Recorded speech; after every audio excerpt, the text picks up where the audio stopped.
E te darei os tesouros das escuridades e as riquezas encobertas, para que possas saber que eu sou o Senhor, o Deus de Israel, que te chama pelo nome. Vamos ler aqui no telão todos juntos? Aqui a versão está diferente. Vamos lá? Dar-te-ei os tesouros escondidos e as riquezas encobertas, para que saibais que eu sou o Senhor, o Deus de Israel, que te chama pelo nome. Curva a sua cabeça nesta hora. Pai, eis aqui a tua palavra nesta noite. Venha falar aos nossos corações, Senhor. Venha, Senhor, nos atingir, ó Deus, naquilo que precisamos entender. Senhor, aquilo que precisamos compreender através da palavra que será ministrada nesta noite. Que o Teu Espírito Santo possa abrir mentes, corações, que os nossos pensamentos possam se fixar nesse momento aqui, no trono da Tua graça, que possamos estar numa conexão direta com o Teu Espírito Santo e toda a barreira da distração seja jogada por terra agora em nome de Jesus. Pai, fala aos nossos corações, que nós possamos neste dia, ó Pai, nos encher do combustível chamado Espírito Santo em nossas vidas. Nós te pedimos, ó Pai, que a Tua palavra, Deus, venha, Senhor, escrever algo novo em nossos corações, em nossas mentes, para que a nossa história possa ser mudada. Nós te pedimos isso em o nome de Jesus, que toda a igreja diga amém. Podeis assentar em nome de Jesus?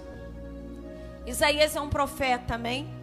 E o livro de Isaías, quando fala no capítulo 45, versículo 3, é uma promessa que o Senhor faz para um povo que está ferido.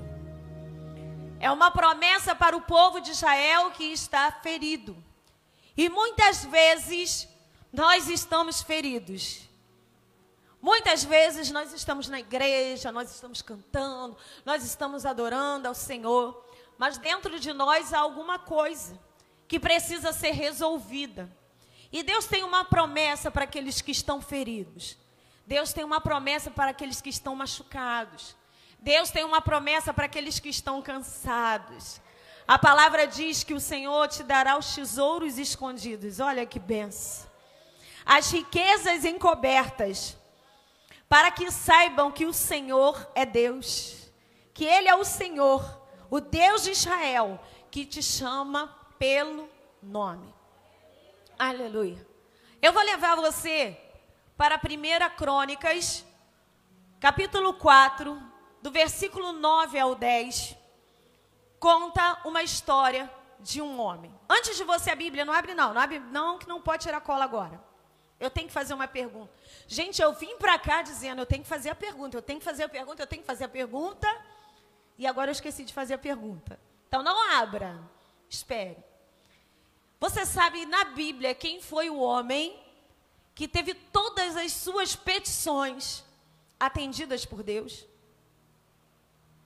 Não pode olhar, gente. Quem está com o celular não olha agora, hein? Alguém sabe? Eu não sabia até hoje. Aí você vai falar assim, foi Davi, um homem segundo o coração de Deus. Pediu a Deus a cura do filho dele e o filho dele morreu. Ah, foi Moisés, com certeza. Não foi Moisés.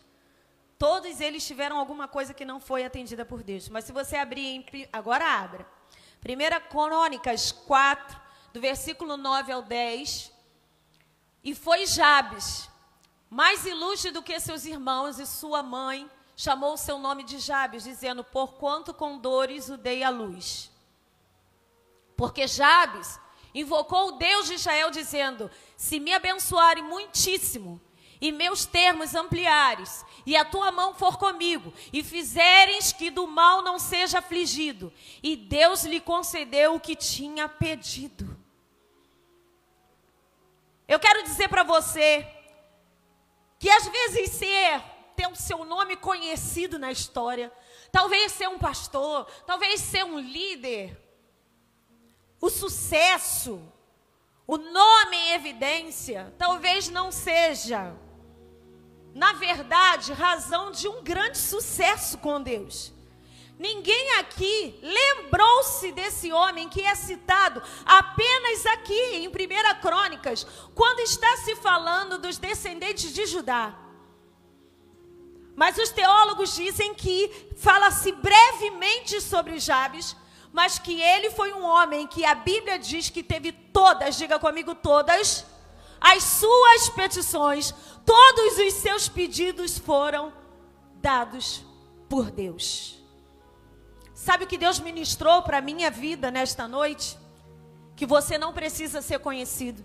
Você não precisa ser o rei de Israel como Davi. Você não precisa ser um grande líder como Moisés. Você não precisa estar em evidência como o apóstolo Paulo ou os discípulos de Jesus para ser uma grande pessoa abençoada por Deus. Você pode ter um anonimato, você pode ser uma pessoa que só vem na igreja e senta e ser mais abençoado do que o pastor que está aqui no altar ministrando a palavra. Me pergunta por quê, pastora? Porque a palavra de Deus diz sobre Jabes. E você nem sabe quem era. Tem gente aqui que talvez nem tenha ouvido esse nome, Jabes. Quem era Jabes? Um descendente de Judá. A Bíblia só fala o seguinte: ele era um improvável. Ele era uma pessoa marcada. Por quem? Pela sua mãe. A sua mãe colocou uma palavra de maldição sobre a sua vida.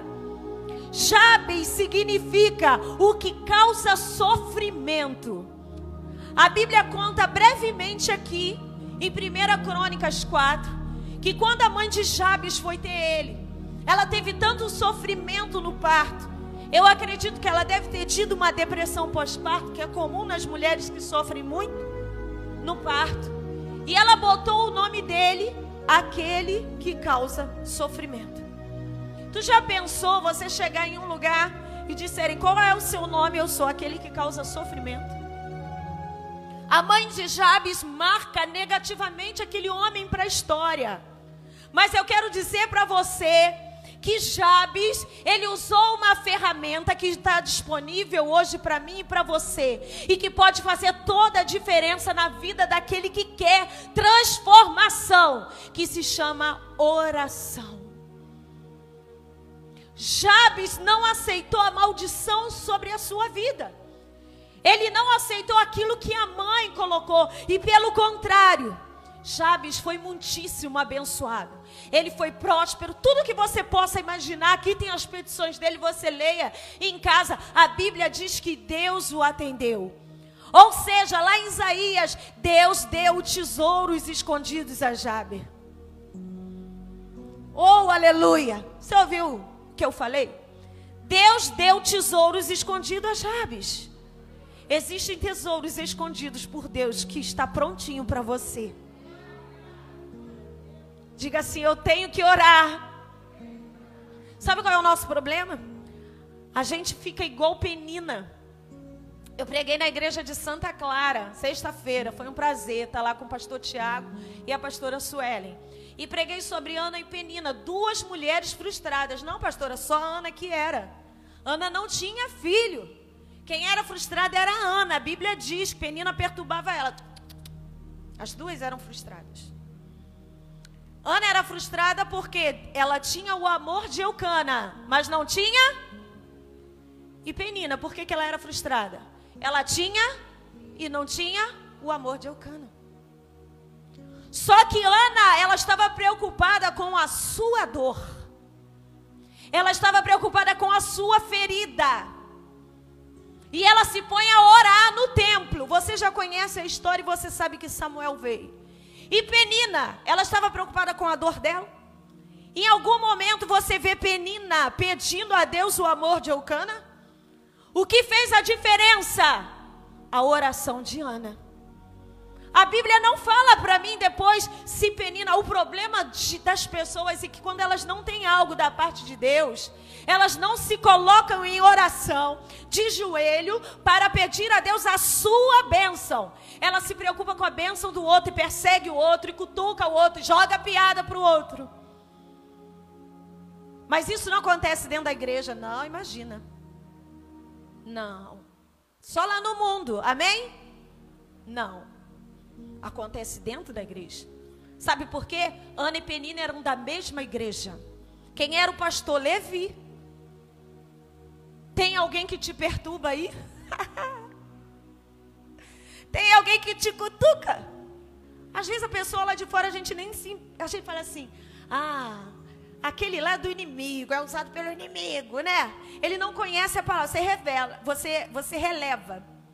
Mas quando é uma pessoa da fé, Jesus amado, você vai para Deus falando 70 vezes 7, 70 vezes, você deixa eu calcular, pega a calculadora, 70 vezes 7, fica marcando lá no calendário, ó, Senhor, já perdoei a primeira vez. Será que dá uns 70 vezes 7 até a igreja ser arrebatada? Meu Deus, tem que multiplicar. Não é verdade? Porque tem pessoas que não se preocupam com a sua dor e não estão dispostas a orar pelo seu problema, pelo aquilo que causa, que machuca, como Ana. E a Bíblia não me diz que Ana, depois que tem Samuel, vai lá para Penina e fala, agora eu tenho filhos e agora eu tenho amor e você não tem nada. Você vê isso? Não. Ana faz um cântico de adoração ao Senhor. Aplauda o Senhor, porque Deus está te ensinando nesta noite que quando a sua ferida for sarada, você vai adorar o Senhor, porque a vingança e a justiça pertencem ao nosso Deus. Aleluia. Jabes não deixou ser marcado pelo nome. Não interessa. Tem pessoas aqui com a síndrome de Jonas, síndrome de Penina, né? Que se acha, por que Deus não me mandou para lá, Deus me mandou para cá? Por que Deus deu filho para lá, não deu para cá? Querido, você tem uma ferramenta chamada oração que faz milagres. Ai, Jesus.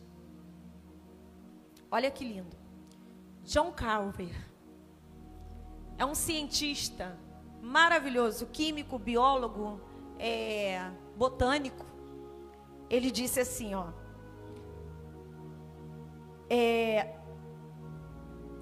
George Calver disse que o Senhor lidera várias, fala comigo, o Senhor lidera várias formas químicas prontas em sonhos e em seus momentos de oração.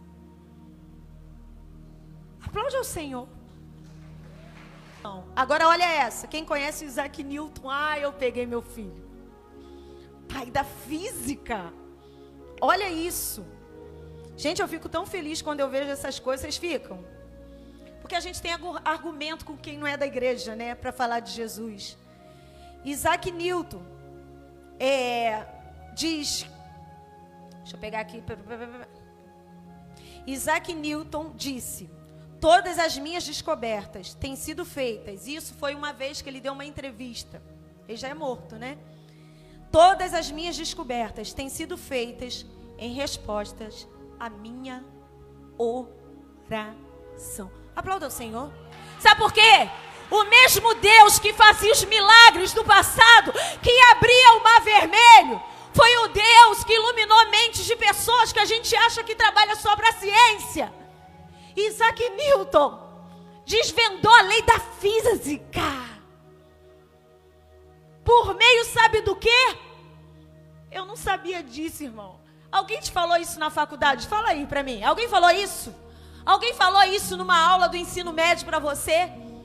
Que um grande cara que faz fórmulas químicas disse que Deus o dava em oração, respostas prontas. Que Isaac Newton diz que as suas conquistas foi resposta de oração. Você sabe que esses homens norte-americanos sempre foram a religião que predomina nos Estados Unidos é o protestantismo. Então vocês sabem que lá eles oram, eles têm essa cultura, é por isso que é um povo abençoado. A massa americana professa a fé cristã.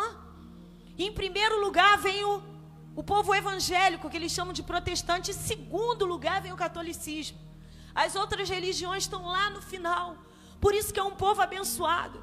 E eu glorifiquei a Deus. Meu filho é fã de física. Ele falou, falei, quando você começar a orar esses projetos aí que você tem, Deus vai te levar além. Porque é bom, é bonito a gente falar de pessoas que moveram o mundo físico, como Moisés, que falou e o mar vermelho se abriu, como Josué, que mandou o sol parar e a terra parou. Mas existe neste tempo pessoas que oram e Deus revela segredos e riquezas. Pode aplaudir o Senhor, Se a gente tem energia elétrica é porque um homem orou. O meu Deus me surpreende. Por isso que eu gosto de ler, irmãos. E aqui vai dizendo que um homem, que foi um grande homem, Andrew Cameron, tudo americano, um dos homens mais prósperos da América, começou ganhando $1 por semana. Diga comigo, $1 por semana. E disse que o segredo se devia às direções que vinham em sua mente pela manhã quando orava. E ele doou em vida $350 milhões por causas sociais.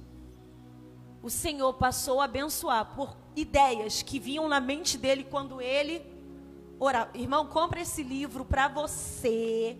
Compra esse livro, 100 dias de oração para alcançar um rompimento sobrenatural em sua vida, transformando em seus dias em sementeiras e sonhos. Fala da Bíblia e fala de pessoas desse tempo que viveram milagres. Porque desvendar a lei da física, só uma pessoa conjunta com o Criador. E é sobrenatural como Deus faz as coisas. Eu quero dizer para você nesta noite que Jabes nos ensina a orar pelas nossas feridas. E nesta noite Deus vai curar feridas. Porque feridas produzem riquezas. Repita comigo isso. Feridas produzem riquezas. Eu esqueci de mandar para o pessoal da mídia. Por favor, procure aí rapidinho para mim uma pérola dentro da ostra. Eu vou contar essa história e muitas pessoas já conhecem essa história. Você sabia que a pérola ela está em extinção?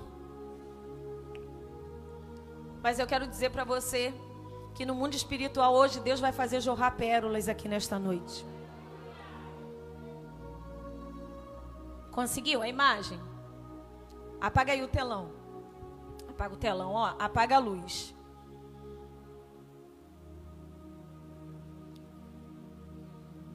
Olha como Deus é maravilhoso, irmãos. Tem pessoas nesta noite que às vezes a gente fala assim, né? Aquela pessoa é fechada como uma ostra. Quem já ouviu esse termo? É uma ostra fechada. Mas a ostra, de vez em quando, ela abre um pouquinho assim, ó. Faz um movimento. Dificilmente, mas ela abre. Ali já está uma ostra com uma pérola dentro. Quem já comeu ostra aí? Sabia que a ostra que é comestível, ela não produz pérola? Não. É um tipo especial de ostra que vive bem profundamente no mar. E ela produz, a ostra está ali. De vez em quando ela abre a boquinha assim para respirar, né? Não sei se chama de boca ou o que é aquilo ali, ela abre. E para se formar uma pérola dentro da ostra, a ostra não nasce com pérola. Fala, não nasce com pérola. Uma ostra, para produzir uma pérola, ela precisa ser ferida. Se um fungo, uma bactéria, algum corpo estranho, quando ela levanta assim, quando ela abre, alcançar o interior da ostra, ela fere porque a ostra é extremamente sensível. E quando a ostra é ferida, o nácar, que é uma proteção ativa, ela é ferida, ativa o nácar. E o nácar, ele começa a envolver aquela bactéria, aquela areinha, aquilo que causou a ferida na ostra. Ela começa o nácar a envolver aquela ferida, envolver. Fala comigo, leva de 5 a 20 anos. Por isso que a pérola, ela é preciosa. Nessa pérola que a gente usa aí, não, irmãos, imitação. A pérola mesmo. Hoje em dia é caríssimo porque é mais raro. Algumas pessoas que cultivam, né? Que ferem a ostra para ela produzir a pérola. E ela é diferente. A pérola que é, vamos dizer, induzida, né? Num ferimento induzido, ela é diferente da pérola natural. Não tem o mesmo brilho. E olha que interessante. Quando a ostra é ferida, ela vai criando camadas e camadas e camadas e camadas e camadas, até que não se veja mais a sua ferida.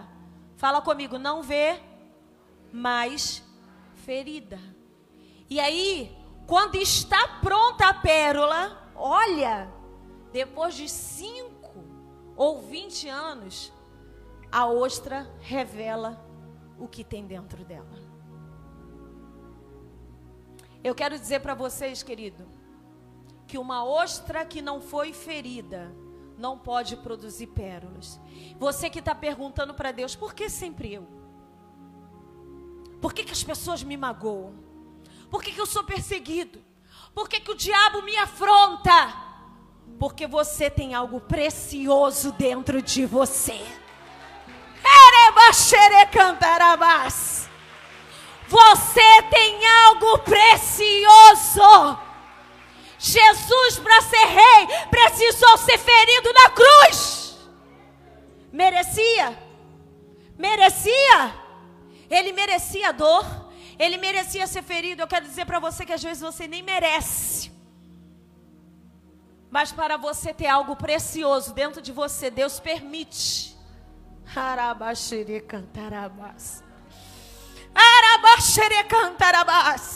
Jabes era ferido, mas ele foi lá no Nacar espiritual. Ele foi até a sua vida ser uma pérola para a sociedade. O que você está fazendo com aquilo que te fere?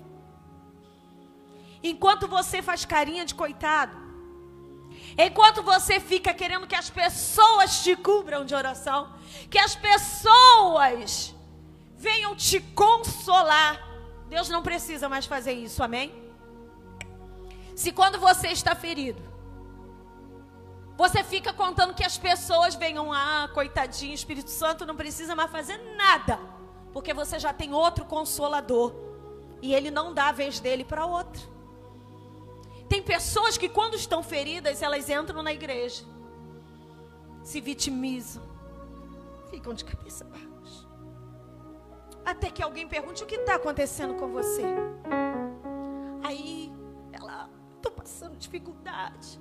O Espírito Santo passa perto daquela pessoa, vai embora para outra. Por quê? Você já está tendo consolo, não precisa mais dele. Agora quando você chega na igreja, você está ferido, diga assim: eu sou uma ostra. Arabaxere cantarabá.